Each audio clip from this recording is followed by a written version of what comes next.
रात को फिर वही घटना भाग 1। रेशमा को लग रहा था आज उसके कारण शायद वह आहत हुई है। रेशमा बोली, सो जा बेटा, कल भी तुम्हारी सारी रात जागना है। नींद की ज़रूरत मुझे से ज़्यादा आपको है मम्मी। आपकी नींद पूरी न हो तो आप सुबह बड़ी चिड़चिड़ी सी हो जाती हैं। क्या ज़रूरत थी अगले दिन रात को फिर वही घटना घटी। इस बार सुरक्षा के तौर पर रेशमा ने मच्छरदानी बाहर अच्छी तरह से गद्दे से नीचे दबा दी और अपने साथ बिस्तर पर टॉर्च रख ली।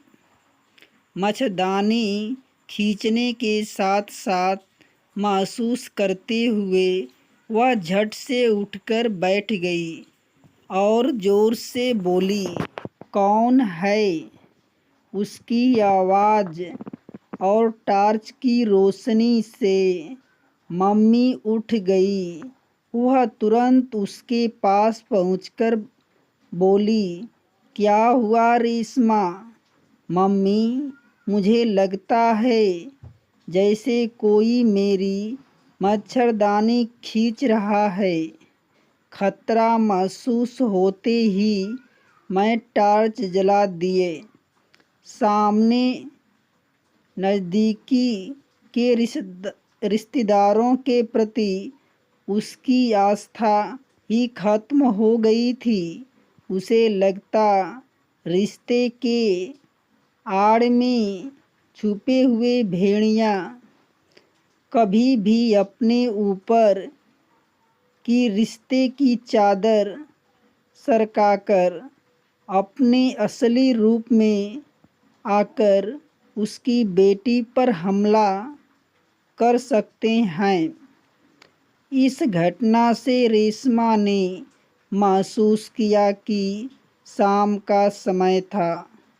आकांक्षा दीदी का फ़ोन आ रहा था। यह देखकर रेशमा की खुशी का ठिकाना ना रहा। वह समझ गई कि ज़रूर कोई ख़ास बात होगी जिसकी वजह से उन्होंने इस समय फ़ोन किया, वरना वह रोज़ रात 10 बजे फ़ोन करती है। हेलो दीदी, कैसी हो। आज आपने इस वक्त फ़ोन कर दिया। क्या बताऊं, मुझे सब्र नहीं हो रहा था। ऐसी क्या बात हो गई। आराध्या का रिश्ता पक्का हो गया है। बस चट मंगनी पट हो गया। आज से ठीक 10 दिन बाद सगाई है और उसके अगले दिन ही शादी है। तुम सबको आना है। यह अभी कोई कहने की बात है। मैं ज़रूर आऊँगी। मैं तेरी ही बात नहीं कर रही हूँ, बल्कि केशव, सुरभि और आनंद को भी आना है। केशव की मैं को कह नहीं सकती। आनंद के अगले महीने इम्तिहान है। एक को उसके साथ घर पर रहना होगा। मैं और सुरभि ज़रूर आएंगे, यह तो पक्का है। कुछ दामाद के बारे में भी बताओ, रेशमा ने कहा तो आकांक्षा दीदी फ़ोन पर उसे सारी बात विस्तार से बताने लगी। बात करते हुए दोनों को 1 घंटे हो गया। तभी सुरभि ने आवाज़ लगाई, मम्मी, बाहर कोई आया है आपसे मिलने। अच्छा दीदी, बाद में बात करती हूँ कहकर उसने फ़ोन रख दिया। खुशी के मारे उसके पैर धरती पर नहीं पड़ रहे थे। आकांक्षा दीदी सुरभि के रिश्ते को लेकर कब से परेशान थी। इतना पढ़ लिखने के बाद उसके लिए कोई अच्छा रिश्ता नहीं मिल रहा था। अब ऊपर वाले ने उसकी सुन ली थी और झट से उसका रिश्ता तय हो गया था। लड़का मल्टीनेशनल कंपनी में इंजीनियर था। अच्छा खासा परिवार था। वहाँ कोई कमी नहीं थी। ज्योति ने खुशखबरी सुरभि और केशव को भी सुना दी। मम्मी, आराध्या दीदी की शादी में मज़ा आ जाएगा। मैं पूरे 1 हफ्ते वहीं रहूँगी। सुरभि बोली, यह क्या कह रही है? शादी के माहौल में इतने दिन कैसे रहा जा सकता है? मम्मी, यदि तो मौका होता है सबसे मिलने का। शादी में हमारे सारे कजिन आएंगे। वैसे उन्हें से व्हाट्सएप पर चैट हो जाती है, लेकिन आमने सामने बात करने का मज़ा ही कुछ और है। यह सब छोड़ो, पहले शादी के लिए ड्रेस तैयार करवानी है। समय बहुत कम है। आप ठीक कह रही हैं मम्मी, हम कल ही बाजार जा रहे हैं। कर सबसे पहले अपने लिए ड्रेस तैयार करवा लेते हैं, बाकी काम तो होते रहेंगे। सुरभि बोली, माँ बेटी दोनों ही शादी की तैयारी में उसी दिन से जुट गई थी। रेशमा को अब इससे आगे कुछ सोच ही नहीं रहा था। केशव बोले, रेशमा, मैं 1 दिन के लिए ही शादी में आ सकता हूँ, उससे ज़्यादा नहीं। बेटे के इम्तिहान सिर पर है। मैं इस समय इतना बड़ा रिस्क नहीं ले सकता। जैसे तुम ठीक लगे। मैं तो सुरभि के साथ 2 दिन पहले ही चली जाऊंगी। आपको अभी से बता देता हूँ, तुम्हारी जो मर्जी वो करो। इस मामले में मैं कुछ नहीं बोलूँगी। मैं अपने दिक्कत तुम्हें बता दी, बाकी उन लोगों से तुम खुद ही निपट लेना। 1 हफ्ता का समय गुजर गया, पता ही नहीं लगता। अब शादी में केवल 3 दिन रह गए थे। अगले दिन रेशमा और सुरभि को शादी में आकांक्षा दीदी के घर जाना था। सुरभि बोली, मम्मी, अपने स्कूल से कितने दिन की छुट्टी ली है? 3 दिन। और क्या, बीच में 1 दिन इतवार है। कुल मिलाकर 4 दिन हो जाएंगे। आप चली आना, मैं तो वहीं रहूँगी। सुरभि बोली तो रेशमा ने उसे घूरकर देखी। वह जानती थी कि मम्मी किसी भी कीमत पर उसे अकेले नहीं छोड़ेगी और अपने साथ ही वापस ले आएगी। बचपन से वह यही सब देखती आई थी। मम्मी जहाँ कहीं भी जाती उसे अपने साथ लेकर जाती। कहीं छोड़ने की नौबत आती तो बहाना बना कर डाल देता। पता नहीं क्यों मम्मी बेटी को किसी के भी घर पर अकेले छोड़ने में बहुत डरती थी।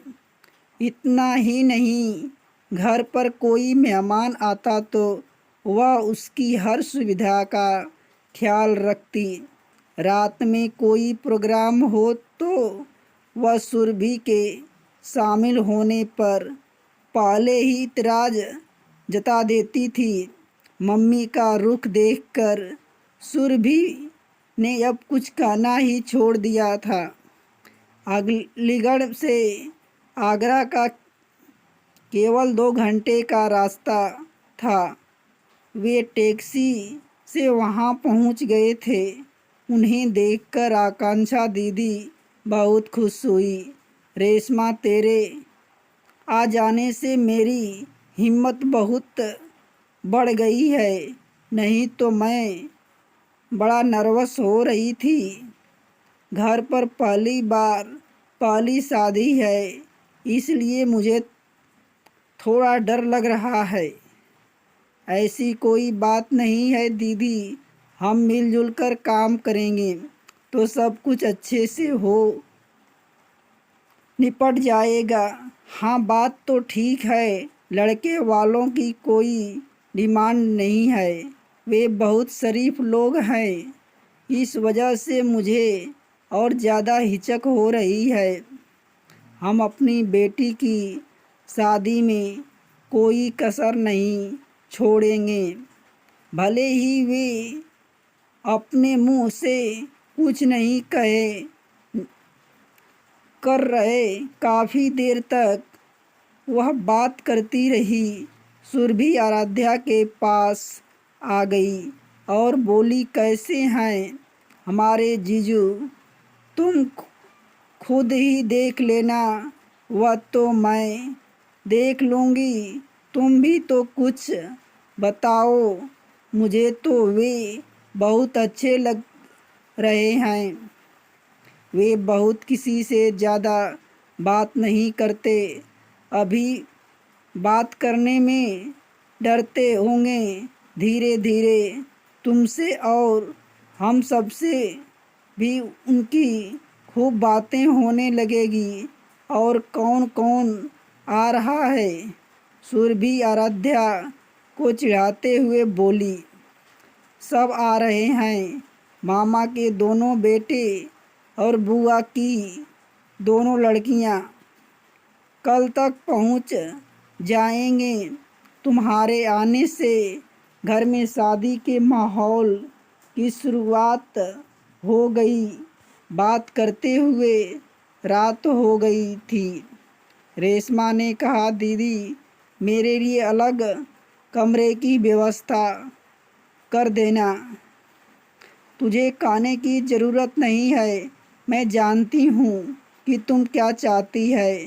मैं तेरे लिए पहले से ही व्यवस्था कर दी थी है।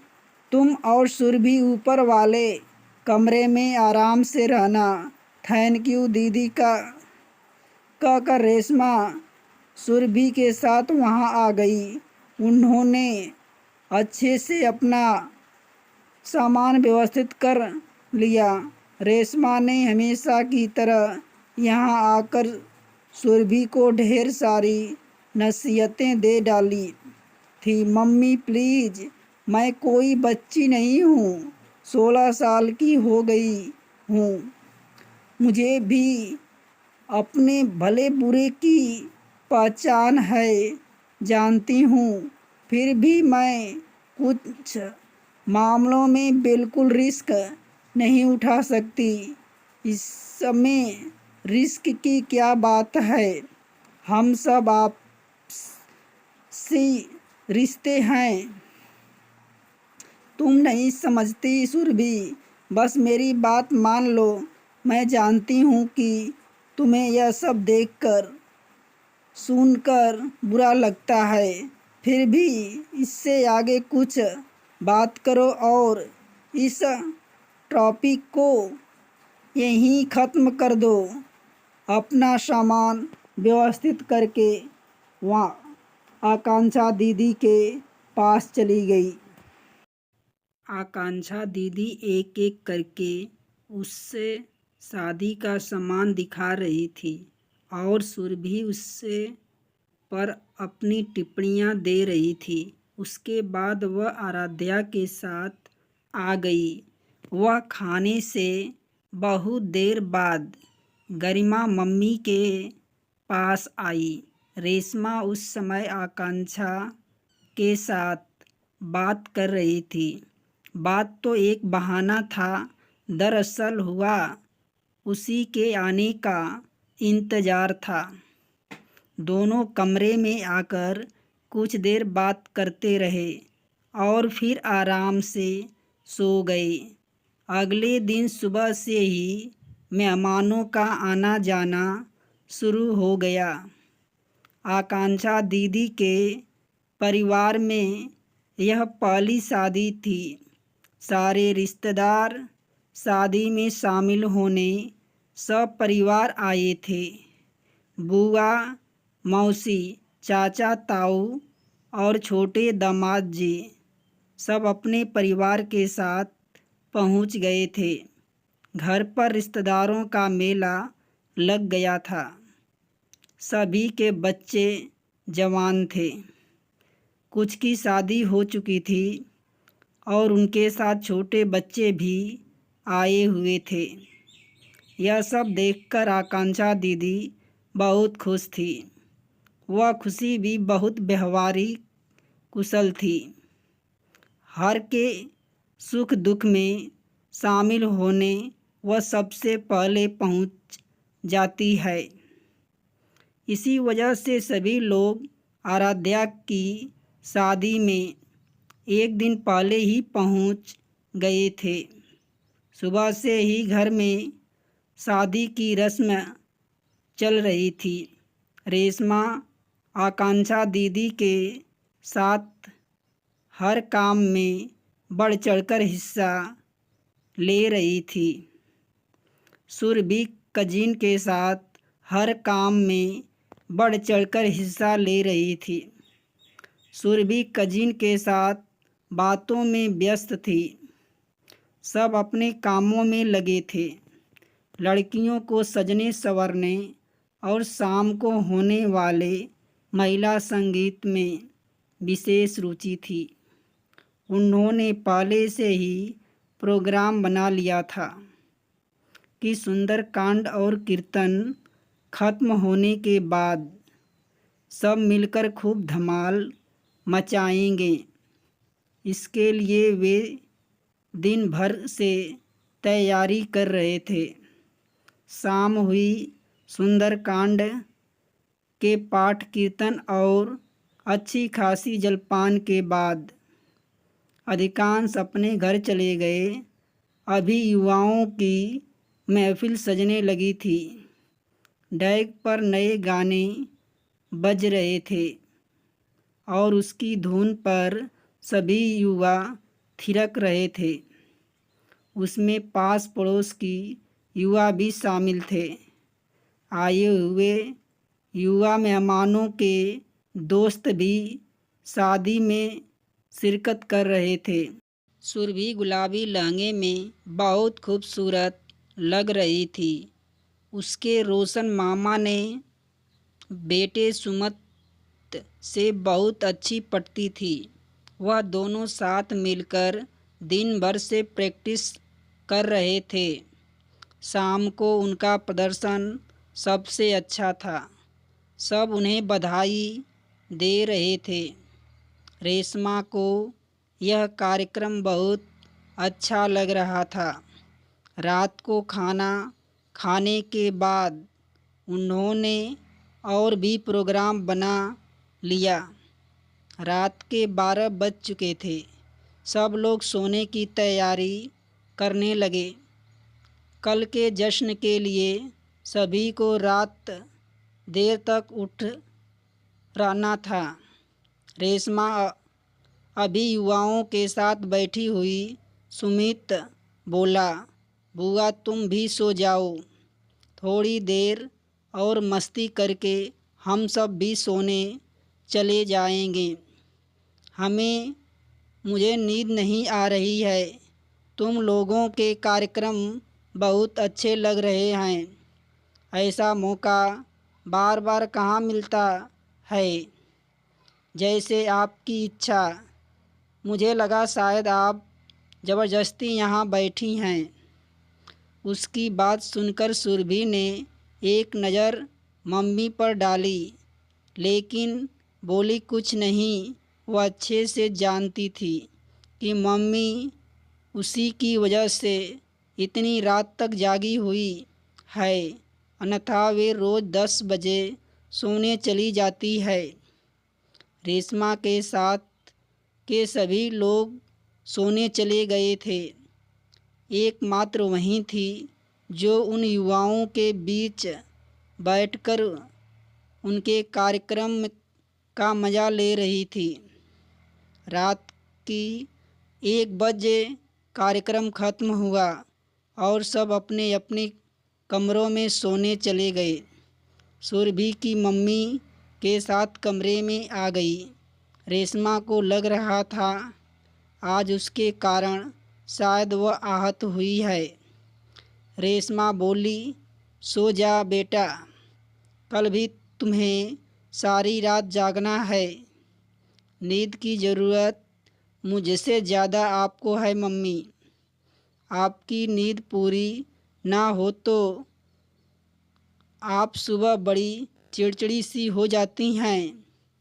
क्या ज़रूरत थी इतनी देर तक वहाँ बैठे रहने की। मुझे तुम्हारा डांस बहुत अच्छा लग रहा था। ज़्यादा बहाने बनाने की ज़रूरत नहीं मम्मी। मुझे सब पता है कि आप मेरी चौकीदारी के लिए वहाँ बैठी थी ना। ऐसा कोई सोचती तू मुझे तेरी चिंता रहती है। बस ऐसी चिंता किस काम की जिस पर मम्मी पापा चौकीदारी नज़र आने लगे। सुरभि की बात पर रेशमा कुछ नहीं बोली और चुपचाप बिस्तर पर लेट गई।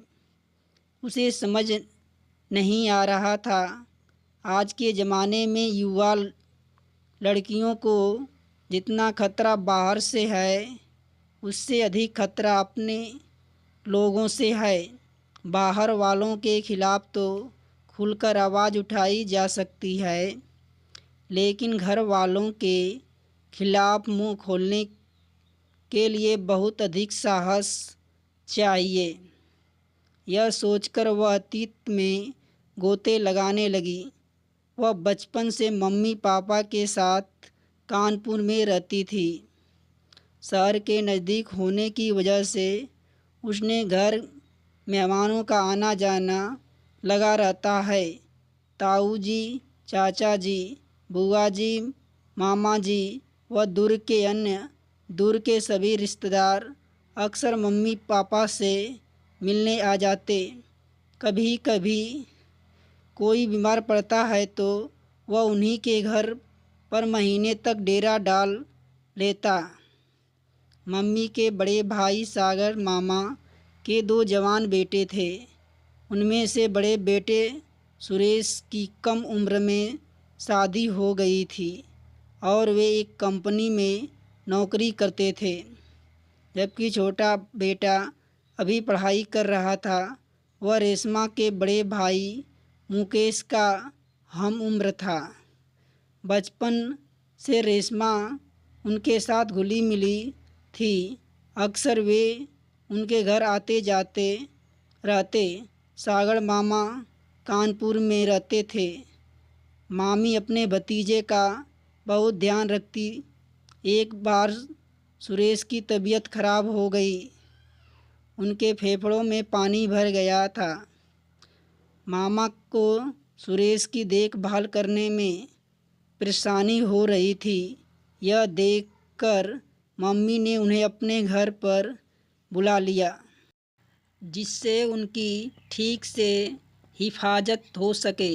सुरेश की उम्र तकरीबन 26 साल की थी और एक बच्चे के पिता भी बन चुके थे। उनकी पत्नी चंदा मामा गांव में थी। मम्मी ने बड़े भैया का कमरा उन्हें दे दिया। एक दिन रात उनकी खिदमत में लगी रही जिससे वे जल्दी ठीक होकर नौकरी पर चले जाएं।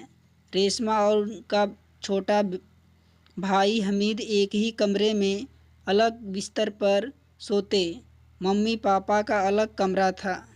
रेशमा के कमरे में लगा हुआ बड़े भाई का कमरा था। गर्मियों में मच्छरों के आतंक से बचने के लिए सभी के बिस्तर पर मच्छरदानी लगी रहती। एक दिन उसने महसूस किया कि रात में कोई उसकी मच्छरदानी खींच रहा था। कुछ देर बाद एक हाथ मच्छरदानी के अंदर उसके पैर तक पहुंच गया। रेशमा ने पूरा जोर लगाकर उसे झटक दिया। कुछ देर बाद उसे वही हाथ अपने शरीर पर रेंगता हुआ महसूस हुआ। उसने उस पर दांत गड़ा दिया तो हाथ तेजी से मच्छरदानी से बाहर निकल गया। इस घटना के बाद वह सुकून से सो न सकी। उसे महसूस हो गया कि यह किसी का हाथ था, लेकिन वह कुछ न कह पाई। सुबह उठकर उसने मम्मी से इसका जिक्र नहीं किया। छोटा भाई निश्चय होकर बगल में चारपाई पर सोया था।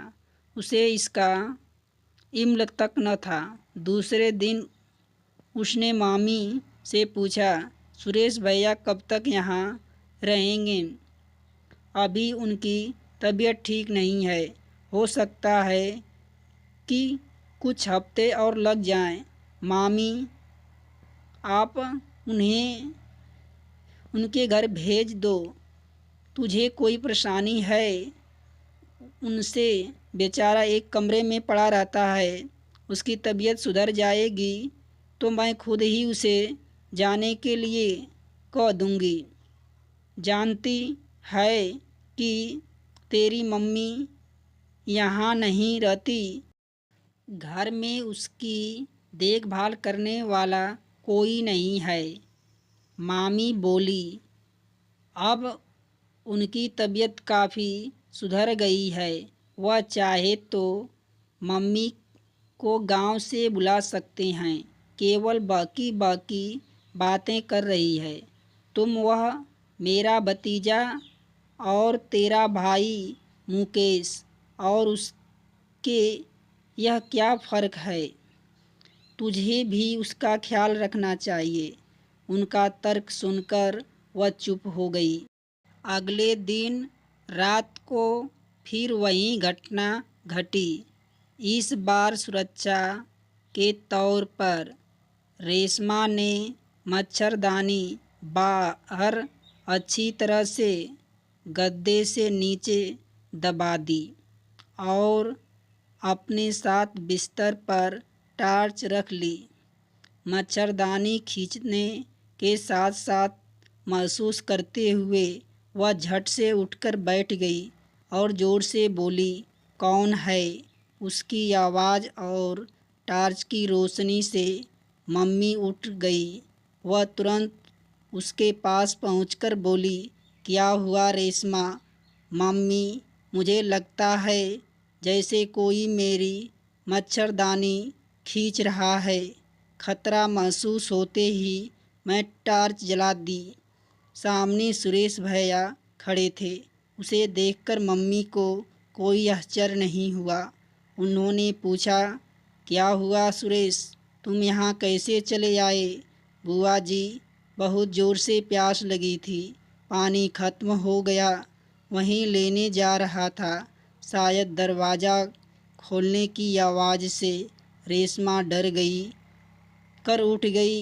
कोई बात नहीं बेटा, तू आराम कर, मैं पानी लाकर रख देती हूँ कहकर उसने जग भर पानी उसके कमरे में रख दिया। आज रात को इतना कुछ अपनी आँखों से देखकर भी मम्मी को कुछ समझ नहीं आया। रेशमा परेशान थी कि वह बात तुम ही कैसे समझाए। सीधे इल्ज़ाम लगाने पर बात बहुत बढ़ सकती है और अंत में उसे ही चुप करा दिया जाता, लिहाजा वह चुप ही रही।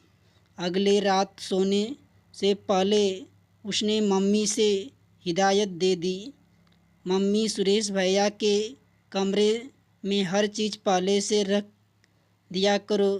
ज़रा सी खटपट होने पर मेरी नींद खुल जाती है। मुझे रात में किसी का कमरे में आना अच्छा नहीं लगता। तुझे क्या हो गया रेशमा, कैसी बात कर रही है? सुरेश सुनेगा तो क्या सोचेगा? सोचता है तो सोचने दो, मुझे किसी की परवाह नहीं है। इतना कहकर उसने बीच के दरवाजे पर कुंडी चढ़ा दी।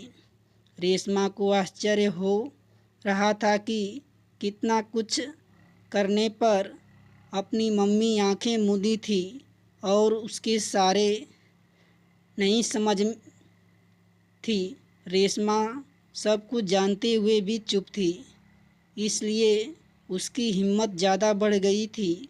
बीच का दरवाज़ा बंद हो जाने से सुरेश की उम्मीद में पानी फिर गया। एक बच्चा का पिता होने के बावजूद भी उसकी गंदी नज़र अपनी बुआ की बेटी रेशमा पर पता नहीं कब से लगी थी। अक्सर वह उसके लिए गिफ्ट ले आता और उसके साथ खुलकर बात करता है। उसे याद आ रहा था कि वह उसे अजीब तरीके से छूट अगर वह उनके बहकावे में आ जाती तो सोचकर ही वह सिहर गई। लोक लाज के कारण उसे पता नहीं क्या कुछ झेलना पड़ता। मम्मी अपने भतीजे पर कभी शक नहीं कर सकती। अब सुरेश को खुद वहाँ रहना अखरने लगा। रेशमा के निगाहों में उठने वाली नफ़रत को झेलने में वह समर्थ नहीं था। उसने इसी बीच कई बार उसे बात करने की कोशिश की। उसके पास आते ही वह चुपचाप वहाँ से उठकर चली जाती। हफ्ते भर सुरेश अपने पापा के घर चला गया। इस घटना से रेशमा ने महसूस किया कि बाहर वालों से ज़्यादा अपने लोगों खतरनाक होते हैं। रिश्तों के आड़ में क्या कुछ कर गुजरते हैं, इसका किसी को एहसास तक नहीं होता। वह जानते हैं कि अपनों को बदनामी से बचाने व झूठी शान के लिए समाज में औरतों की आवाज़ हर हाल में दबा दी जाती। रेशमा की शादी के 2 साल बाद सुरभि पैदा हुई। उसने सोच लिया था कि वह अपनी बेटी को दुश्मनों से बचाकर रखेगी। वह बचपन से उसे एक रात के लिए भी किसी रिश्तेदार के घर अकेला ना छोड़ती। कई बार बड़े भैया ने कहा भी, लेकिन रेशमा कोई ना कोई बहाना बनाकर टाल जाती। सुरेश को यह बात समझ आने लगी थी। वह कई मौके पर मम्मी का विरोध भी करता। घर पर अक्सर मेहमान आते, रेशमा का पूरा ख्याल रखती, लेकिन बेटी की सुरक्षा के लिए कोई रिस्क नहीं उठाती। उसने गेस्ट रूम घर के छत पर अलग से बनवा रखा था, जिससे उसका वक्त बेवक्त उसके परिवार से कोई संपर्क न रहे। खाना पीना खिलाकर वह मेहमानों को गेस्ट रूम में टिका देती। पता नहीं उसकी अंदर की दहशत ने उसे कितना हिलाकर रख दिया। नज़दीकी रिश्तेदारों के प्रति उसका आस्था ही खत्म हो गई थी। उसे लगता रिश्ते के आड़ में छुपे हुए भेड़िया कभी भी अपने ऊपर की रिश्ते के चादर सरकाकर अपने असल रूप में आकर उसकी बेटी पर हमला कर सकते हैं। बहुत देर तक उसे अतीत में तैरते हुए नींद नहीं आ रही थी। अगली सुबह वह समय से उठकर, लेकिन सुरभि देर तक सोती रही। उसने उसे उठाना उचित न समझा। शादी की रात भी रेशमा की नज़र शादी की रस्मों के बीच पर ही लगती रही। रात के 3 बजे फेरे खत्म हो गए और उसके बाद वह सुरभि के साथ कमरे में आ गई। विदाई के समय सभी भावुक हो गए थे। 8 बजे आराध्या की विदाई हो गई। घर सूना हो गया था। दोपहर तक अधिकांश मेहमान जाने लगे थे। सुरेश उससे और दीदी से मिलने आया। अच्छा बुआ, चलता हूँ। इतनी जल्दी क्या है? 1-2 दिन और रुक जाते, आकांक्षा बोली। जिसका काम के लिए आए थे वह पूरा हो गया। घर जाकर पढ़ाई भी करनी है। सुरभि अभी 1-2 दिन और मौसी के पास रुकना चाहती थी, लेकिन मम्मी की वजह से कहने में हिचक रही थी। अधिकांश दीदी खुद ही बोली। आराध्या के जाने के बाद घर खाली हो गया। रेशमा सुरभि को कुछ दिन यहाँ छोड़ दे। नहीं दीदी, उसके पापा नाराज़ होंगे। हम फिर आ जाएंगे। यहाँ से अलीगढ़ है ही कितना दूर। जब तुम कहोगी तब आराध्या और दामाद जी से मिलने चले आएंगे। अगले दिन वह बेटी के साथ घर वापस जा रही थी। सुरभि के मन में कोई सवाल थे, लेकिन वह मम्मी से कुछ पूछने की हिम्मत नहीं कर पा रही थी। रेशमा जानती थी कि सुरभि मम्मी के व्यवहार से नाखुश है, लेकिन वह मजबूर थी। वह अपनी मम्मी की तरह रिश्तों की छाव में आंखें मूंदकर निश्चित होकर नहीं रह सकती। शुक्र था जवानी में खुद सचेत रहने का कारण वह अपने को बचा पाई थी, नहीं तो उसके साथ कुछ भी बुरा घट सकता था। वह अपनी बेटी को ऐसी परिस्थितियों से दूर रखना चाहती थी। बाहरों वालों का कुछ गलत कर बैठे तो उसके विरुद्ध शोर मचाना आसान होता है, लेकिन अपनों के खिलाफ आवाज़ बुलंद करने के लिए कितना हौसला चाहिए, इसकी सुरभि कल्पना भी नहीं कर सकती। बेटी चाहे लाख नाराज होती रहे, उसे इसकी परवाह नहीं। उसे तो केवल भेड़ियों को रोकने की परवाह है। अपनेपन के आड़ में भी सब कुछ लूट कर ले जाते हैं और लूटने वाला उनके खिलाफ आवाज़ तक नहीं उठा पाता। खुद घर वाले उसकी आवाज़ को दबा देते हैं। अभी उसे कुछ समझाना बेकार है। धीरे धीरे अपने अनुभव से उसे सब कुछ पता चल जाएगा। तब उसे अपनी मम्मी की यह बात अच्छे से समझ आ जाएगा।